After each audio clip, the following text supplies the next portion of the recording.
This is the Nonprofit Exchange. We have a special episode today. I have some friends on here, and maybe some more that'll come during the time.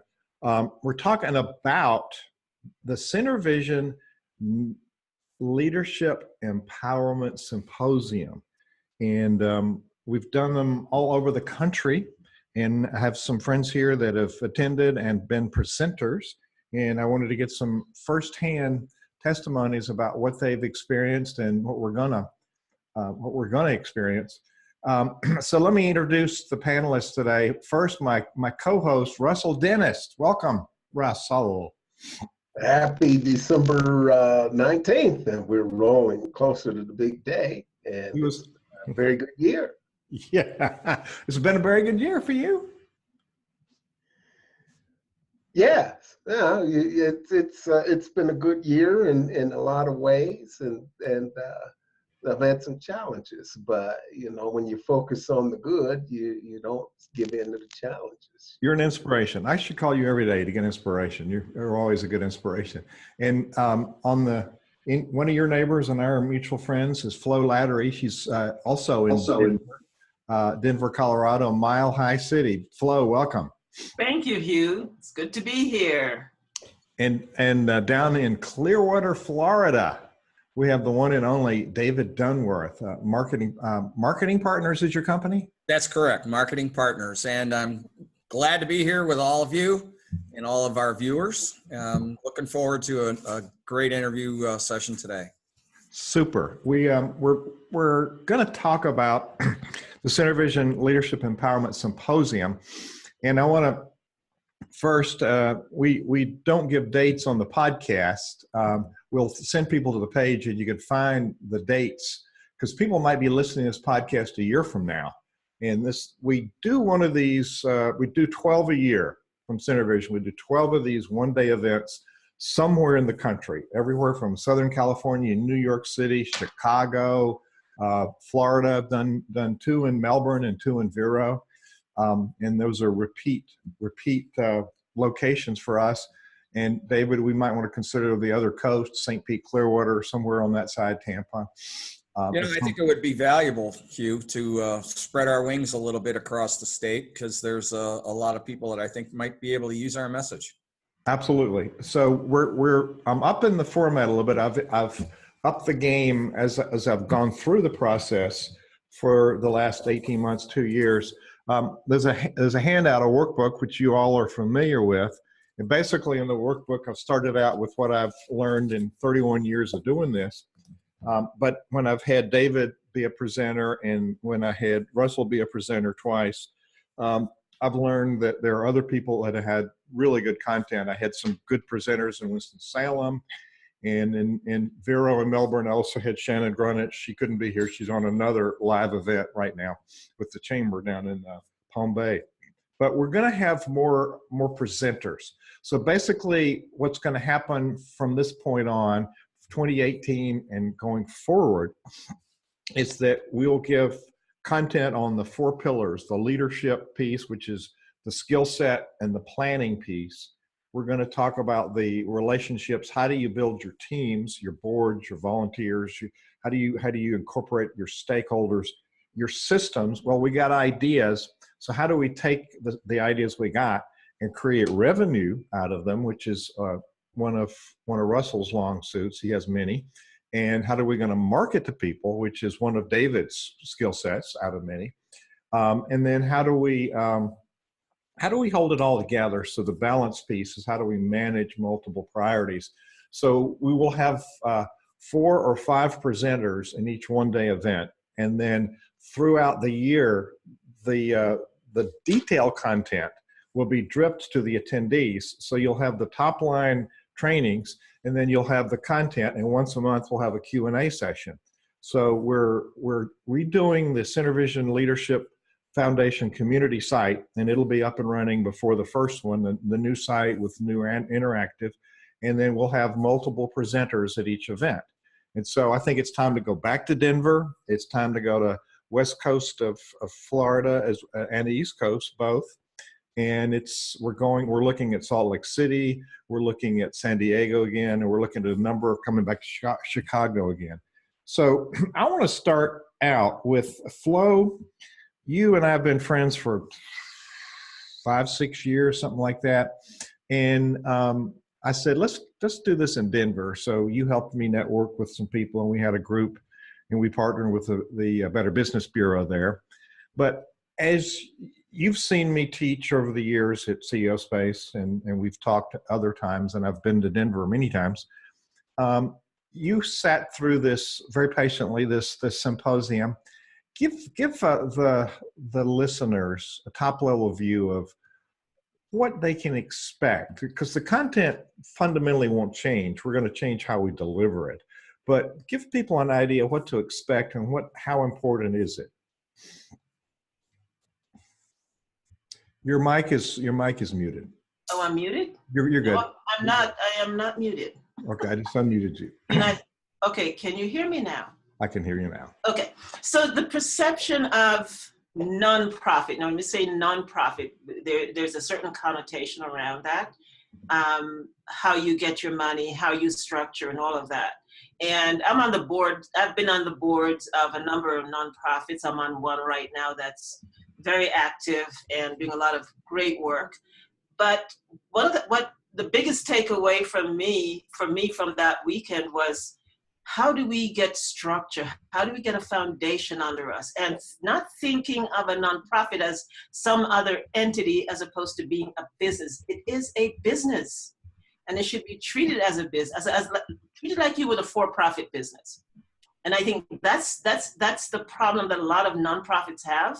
And I have a friend here in Denver who is a great nonprofit, but I was having a conversation this morning with someone as why isn't that particular entity being looked at for what it really can be in terms of raising funds, having a business structure like you would have a for-profit business, a CEO and a COO, and pay these people. Why isn't that being done for a nonprofit that's really positioned to explore that train of thought? And I think people like that would benefit from coming to your symposium and learning that what they can do, that there is that option, that you can build a thriving business, whether you call it a nonprofit or not. And so I think the education there is, what is a nonprofit? How do you structure it? What is the potential? What you can do? How you can create a real business and make it successful. And thank you for lifting that up, because it is our goal to teach people that run charities, which we call this the nonprofit exchange, but I'm using the word charity a lot more. It helps people think in different terms. It's a tax-exempt charity which must make profit. So thank you for lifting that paradigm up, and you have brought up some good topics here. Now Russell is one of the official wayfinders with Center Vision Leadership Foundation. We've changed the paradigm of the consultant to the wayfinder. We actually teach people how to fish rather than give them a fish. We build strong leaders in organizations. So Russell, you came along, and I think the first time you participated was in Melbourne, wasn't it? A couple of years ago. It was, yeah. I managed to get to one of Shannon's events. I hadn't seen her for some time up until then, to actually go through an event and talk about, at that particular time, just different sources of funding and some advantages, disadvantages of them. And when you talk about money, you have people's attention.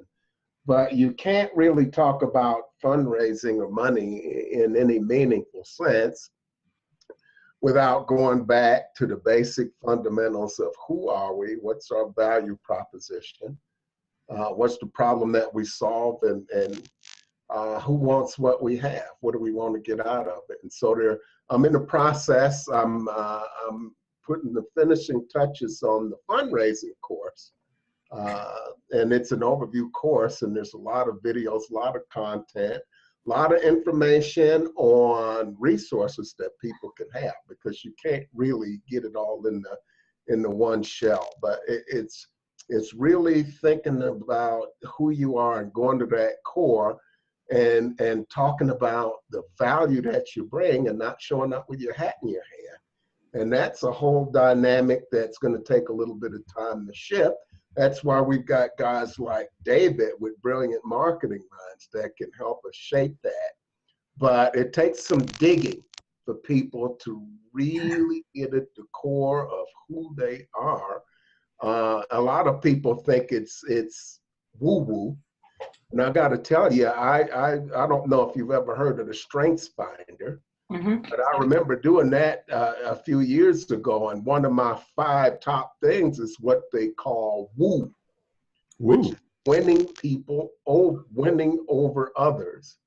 And so that's bringing people around that are like-minded to support you. And your people are your most valuable asset. Money becomes tools. But it's all about a paradigm shift and really getting out there, understanding, hey, we're providing value just like any other business. That value has to be paid for, and people get a valuable benefit. And the word value is almost never used in nonprofit circles. Wow, good words there. I I take a great risk at anytime I'm in a room with Russell, because he it makes me have to stretch to keep my game going. He's a high performer. I remember the first time you presented in Melbourne, because Russell shows up as very polite, mild-mannered, like Superman. He's got a S under his shirt. He just shows up, and then he started presenting, and people were going, "Whoa, who's this guy?"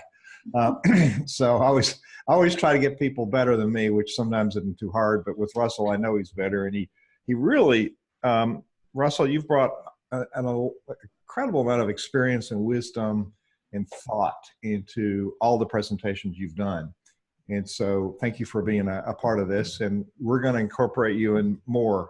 We're going to make you travel some. We're going to incorporate you into some more in the future. So we really, that the 3 main issues that people bring, I ask people at the beginning of the day, what is it you want to deal with today? What question do you have, or what issue do you want to make sure that we deal with today? And number 1, it's leader burnout. Number 2, it's board underfunctioning. And number 3, it's lack of sufficient revenue. And so we teach them the strategy, and that way Russell can do his magic. Also, David, one of your hats is marketing, and you really can't do a marketing job unless the company has identified their unique value proposition, their mission and vision, and who their target market is. So say something about your experience, both as a listener. You've been patiently sitting in these symposiums, but you've also presented a little bit, not nearly enough, and I'd like to get you more involved in the future. But talk about it from both sides. What you saw when you were a presenter, the interchange with the people, and what you saw from the viewer side. Well, what I've seen in the past with my limited exposure, I've seen the symposium twice, and one of which I participated in. But I want to make a point about what Dennis just got finished saying, and it's just like small businesses who have a mindset of scarcity, and that mindset needs to shift from one of scarcity to abundance. Everybody's worried in the nonprofit world is worried about, we only have so much money, so we can only do so much. Well, if, as Flo said, it should be treated like a business, the only difference between a nonprofit or a charity is that the funds reserve account in a charity would normally go to Uncle Sam's tax or payout for salaries. And that's the only difference. That money needs to come in. You need to sustain yourself as a entity. You need to fulfill your mission. And if you focus at it from a business standpoint rather than a social service, there are options for generating more revenue are abundant, well beyond that of writing for grants and that sort of thing. And that's what I see is a critical component that's missing. Number one is the mindset, as Russell pointed out. And number two are the marketing strategies and tactics that can be employed for little or no money that will generate a return on investment. So I hope that helps answer your question. Absolutely, absolutely. We really, back to what Flo was saying, we really haven't thought of our charity as a business. Now, Right. And Russ will tell you from his years with IRS that we got Gio Ropert joining us. Gio's been an attendee before, and I asked him if he could weigh in on what. Hello, Gio. Thank you for being here. He had some technical issues logging on here. So Flo brought up the topic of business and thinking of it as a business. Now, as Russell will tell you, IRS has very strict guidelines on what happens with the money. And it's really important that we have a board that oversees the financials and where the money flows.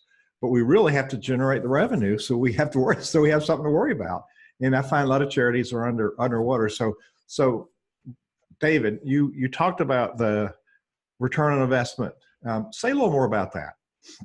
Well, whatever is expended in terms of generating revenue, whether it be time, effort, or financial resources, as a seed, you expect to return at least as much, if not 2, 3, 5, 10 times as any small business would. Rather than the mindset of let's utilize our money to serve the community as much as we can, and then we'll wait for more money to come in magically. We set out a marketing and strategy, a marketing tactics and strategy campaign to where it's identified in advance and budgeted for so that we can establish itself as a business, expecting to generate not only X amount in grants, but Y amount in revenue generating campaigns. So much again, as Flo mentioned, it has to be treated like a business rather than a cookie jar with only 6 cookies in it. Right. Yeah, we worry about how much of the pie we get, how big is our slice of the pie, when we should think about increasing the size of the pie. Gio Ropert down in, you're in Melbourne, are you, Gio? Hello, yes. How are you? Good. Welcome. You had trouble logging on. You're in Melbourne, Florida. Yes, I am. The beautiful Space Coast, East Central Florida. Yeah, and both David and Gio have been guests on the Nonprofit Exchange and have given us really a wealth of information around the marketing piece. And it's interesting. There's a quote from the composer conductor Ralph Vaughan Williams that said, "Music did not reveal all of its secrets to just one person." And we could say that about leadership or about marketing. And so, Gio, thanks for joining. You attended an event way back, and by the way, we're sharing with our listeners, the Nonprofit Exchange listeners, about the symposium, the Leadership Empowerment Symposium, which is fundamentally all the tools you need to up your game and run your charity or your business. And actually, a third of the attendees have been small business owners. Over the 25 different cities where we've done this, actually 22, because we repeated Melbourne and we repeated Vero Beach twice. So Gio, one of the things that you may not know is once you pay for registration, you get to come back. So once you're in and you get to come back, because each time we offer this, it has enhancements. So there's more things to learn and more ways to grow. So I'm doing this today to let people know more about the symposium, and it can come to a city near where everybody lives. We just need somebody in that location to help us pull together an audience of people who want to learn and want to do better at running their charity. So Gio, you came. You and I met like a day or two before, and I twisted your arm, and you came anyway. And so, what was your experience at this day-long event that you attended? It was great. It really was an eye opener, if you will, to really getting some good insight into, how to just kind of a change in thinking and a way of thinking.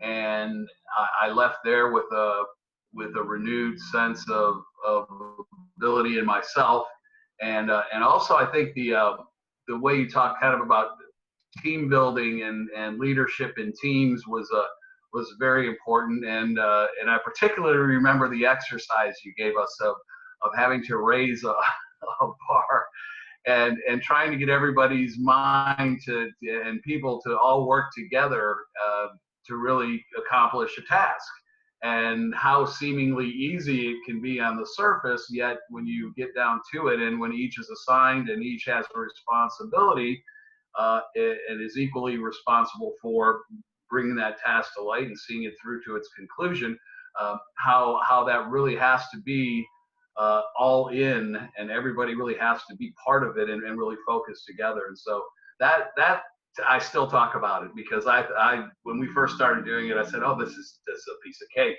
And then we started doing it, and the cake became more like brownies and then crumbled cookies. So it was it was interesting to say the least. But I really enjoyed it, and you got a magic touch when it comes to really conveying the importance of leadership, and especially in nonprofits. I come from a couple of different nonprofit jobs, along with my for-profit business, and what you teach is sound on all levels. Well, thank you. And you came from the perspective of a small business owner, but yes. It was so a third of the audiences have been small business entrepreneurs. A third of the audience have been clergy, rabbis or pastors. A third of the audience has been nonprofit executives, leaders, board chairs, executive directors, that kind of thing, or a chamber president. So you came from the standpoint of an entrepreneur. Did you find the content was just as useful for your business as it was for you thinking about nonprofits and working with them? Oh, absolutely, yes. It because that translates, and I think I just kind of caught the tail end of David mentioning, nonprofits, nonprofit, what do you call them? Charitable organizations are businesses, and whether that nonprofit be a 501c3 or a 501c6, they don't, and my experience, and we've all had it, is that nonprofits do not think of themselves as businesses, and unfortunately they really need to. So coming from, and I've always looked at the nonprofits I've worked with as from an entrepreneur's eye, if you will, because that's how I think. I think business, and so really anybody who's got something that has a balance sheet to it, let's put it that way. If you've got a balance sheet, then this is something that you really need to do is come in and experience this and understand the concepts and the theories that Hugh's going to share with you, because it really is important and can help everybody. And the third one, the clergy, that was what my grandmother said I should have been. So I kind of found out all three of them. Priest or politician, that's what she said. You're going to be a priest or politician. I've leaned more towards the politician, but still, keep the priest inside. So. Oh, that's hilarious. I never knew that. Yeah. Well, I hope she wasn't too disappointed. No. So, Russell, what are you thinking? Well, I'm thinking that if Gio's going to be a proper politician, he's got to get a lot angrier than he. You know what? I want to be the passionate politician, Russell. That's what I want to do. I want to change it. I want to change it. Chances are slim to nil. But Right. I'm gonna throw it to Flo. Get some sensibility here. Flo, what was the most useful thing that we did during the day? That you talked to people throughout the day, and there were quite a wide range of people on. There, I see our friend Eddie Blackwell is on the Facebook feed here, who was in attendance there. But what do you think, judging from what people said and what you experienced, what was the most useful thing that happened that day? Well, there were several things that came out of there. One of the thoughts that I have is strategy. You need strategy, whether you're a for-profit or you're a charitable organization, what is your strategy? What is your foundation? What does your team look like? What is the functioning of your board? I think one of the big takeaways for me was when you talked about boards and who should be on a board and what they should bring to the board and how they participate and support the organization. Those were really eye-opening for me also. And so having gotten on boards myself, the first thing I expect when I get on a board is what is my role and responsibility? And I have gotten off of boards because I didn't have that. And they couldn't articulate. You asked me to be on the board, what do you want me to do? And that just wasn't forthcoming. And it was not a structure where each person on the board had a role, a defined role and responsibility. So we showed up for meetings and then we left the meetings and then maybe we did something or maybe we tried to organize something, but there was not a specific outline of what was the goal of the organization, what are the plans they have, what are the deliverables, and what role I would play in those deliverables. And so I've always appreciated that having people on a board is not just assembling people you like to and call them your board members, but they need to have specific roles and they need to be contributing to the organization in some way. Those are really, I got to watch what I say. You remember everything I tell you. Yes, I do. I still have my book. Oh, good. Oh, good. So David, what about you? How would you answer that question? What do you think was the most important thing that you saw, or do you think people resonated with that you met in the room? In terms of resonating, your messages about leadership and burnout and avoiding that through a structured approach to the operation made the biggest impact on me. I think the panel or the audience that when I sat at panel that time was kind of glazed over when I spoke of marketing because they're not of the opinion, or weren't of the opinion, I should say, that raising money beyond the grants scheme is somebody else's job. So unifying the message and the leadership of the organization to get on one set of sheet music, notice that little jibe. That's good. It's paramount to do in order to move an organization forward. So Flo's right. It's got to be structure. It's got to be a strategy. It's got to be aligned tactics and responsibilities that have to be followed through. Gio, you want to add to this conversation? Really, it's concurrence. It's concurrence. You know, you guys speak as eloquently as I do. So I loved it. I really love to listen to, especially when Russell starts talking. Then it's all just. It's always risky when I throw it to Russell. You never know what's going to happen. Yeah, it always turns out to be pretty good. It is. It's always excellent. I got to watch my game because he shows me up just about every time, and I like it. It's really good. So and my excuse is my age and mental condition. He didn't let me slide with that one. Had to work it in, Russ.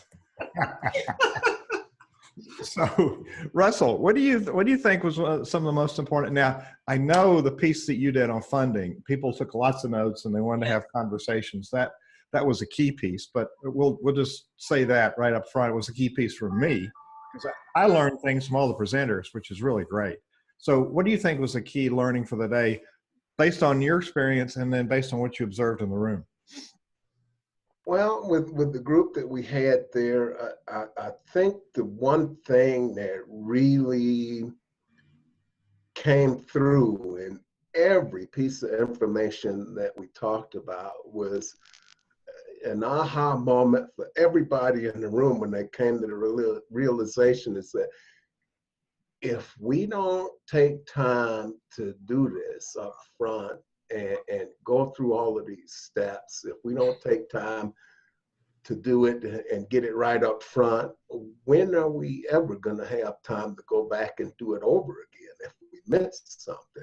And I think that was the biggest takeaway for everybody, because it's, a lot of this stuff in old days was called woo-woo, but you really have to think these things through, because this is all about who you are and what you're about, because that's what sort of drives the bus, and that's the level you connect with people on.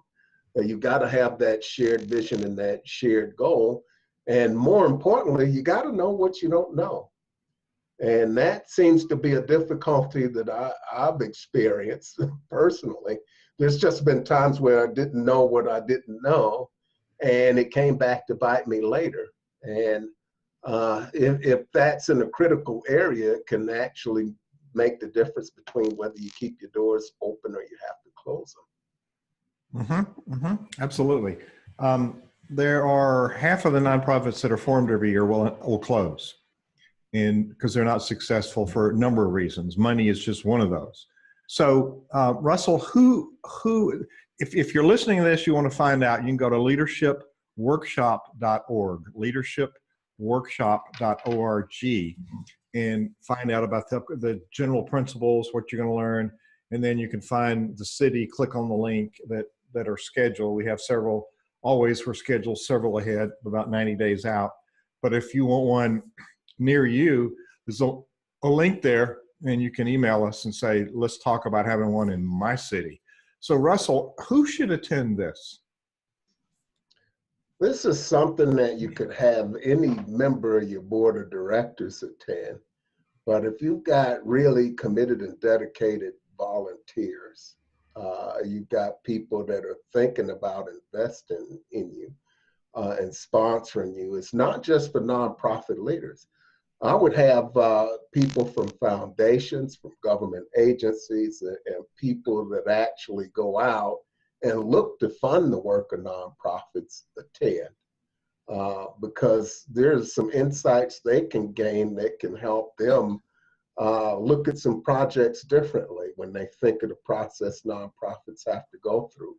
And I really think it's important, and one of the things that I'm emphasizing in my new course is to get out there and think about some of the ways that people that fund projects think, whether they're a donor advised fund or a foundation, because if you can understand that dynamic, and here's the thing that most people don't consider, it's every bit as difficult to give that money away as it is to get it. Because these folks don't want to lose, they want to make winning bets and be certain that they're betting on projects that are going to get a return, a social profit. That's in terms of the impact they make for people and to operate at a surplus. So there's that dual bottom line that's almost never discussed. So anybody that's interested in solving a social problem, I think, it would be good for them to attend it. So we have Dr. Theon Gordon. She was in transit and just got to her computer. And welcome to the conversation. We've been talking about our experience at the symposium.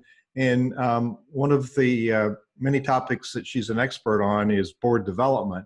And so, Dr. Gordon, we beamed you in from LA to Vero Beach, and you did everybody was like amazed. Oh, wow, I didn't know this stuff. So what Russell's just talking about is that we don't know the stuff we don't know.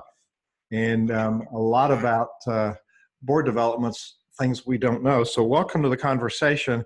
We're doing a promo about the symposium because we have plans. We're recording this in 2017. We don't know when people are going to be listening, but our pattern is to do one in some city 12 times a year. Doesn't exactly work out to one a month, but it almost works out to once a month. So we're talking now about who should attend the symposium. So why don't you weigh in on who should attend, and based on what you know, what do you think some of the important values are that people get when they attend?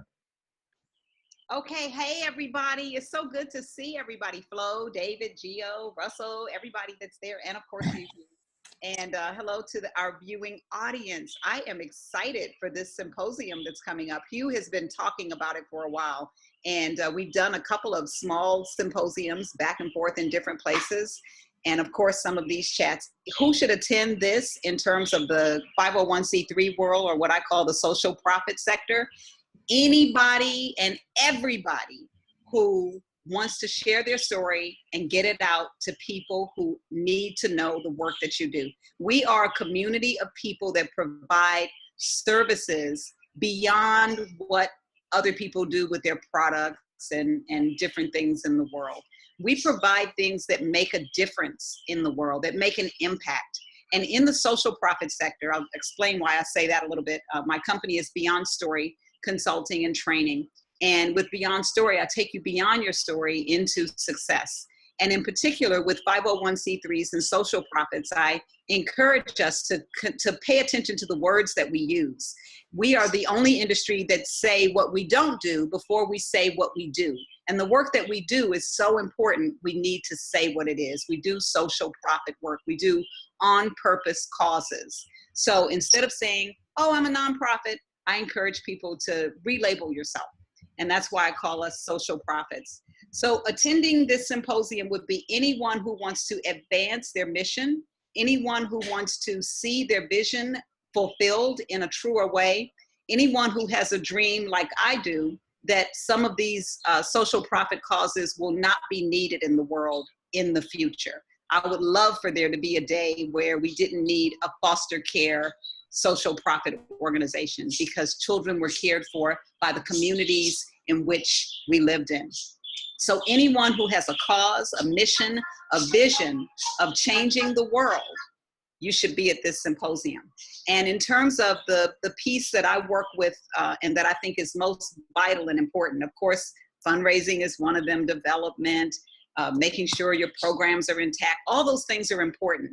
But the crux, the structure, what I call the foundation of nonprofits is your board and how your board governs and how they work with the executive directors and how they work with the people that are in the organization. Board governance is one of the key, most critical pieces of any organization. And unless your board is on track and understanding their fiduciary responsibility to the organization that they sit on that board for, they are not doing their job. Unless they really understand it, they get it, and they're walking the talk, they're not doing the job. And I think board governance and relating board chairs with executive directors is one of the most important and crucial factors that you can have to have a self-sustaining and a longevity, a nonprofit with longevity or a social profit with longevity. So that's one of the reasons you should attend, and I really hope to see you there. I can't stay on for too long, but I'm gonna sit in and listen in for what everyone else has said. And Hugh, thank you for inviting me to the call, and for all of you who are listening, I wanna see you at one of the symposiums in one of the months, any place in the country where Hugh has it, or even if he takes us out of the country, which would be fun. Thanks. Yeah, we should go to the islands in the winter. Of course, it's always nice in Southern California. It's chilly here. Maybe when you come here in March, it won't be that chilly. So Gio, Flo, David, you want to weigh in on why people should come?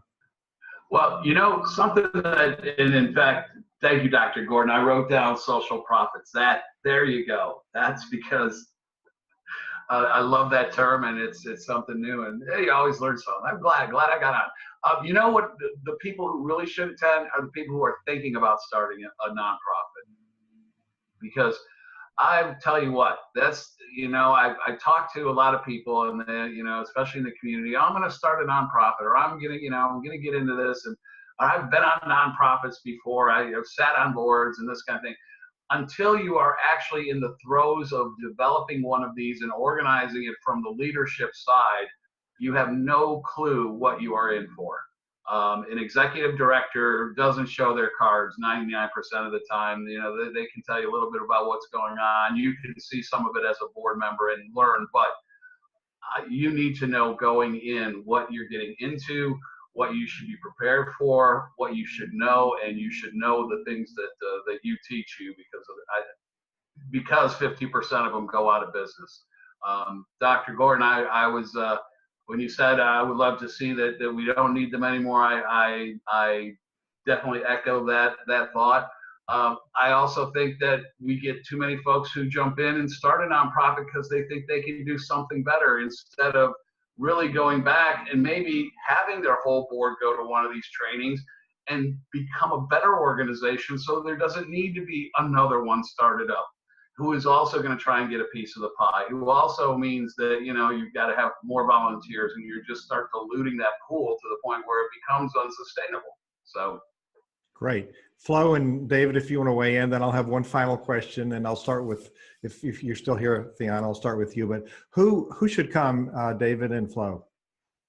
Everybody that's already been mentioned, and I would say local government needs to be there. At least a local government representative. You know, it could be somebody, city council people and so forth, because we need them as well to help support the cause. And other than that, Dr. Gordon, I second the emotion. I don't care what she's selling. I want it. Flo. Hang on. Go ahead. So I totally agree with Gio about those who should come, but I also want to invite, you know, he's saying if you're thinking about starting a nonprofit, it should be there.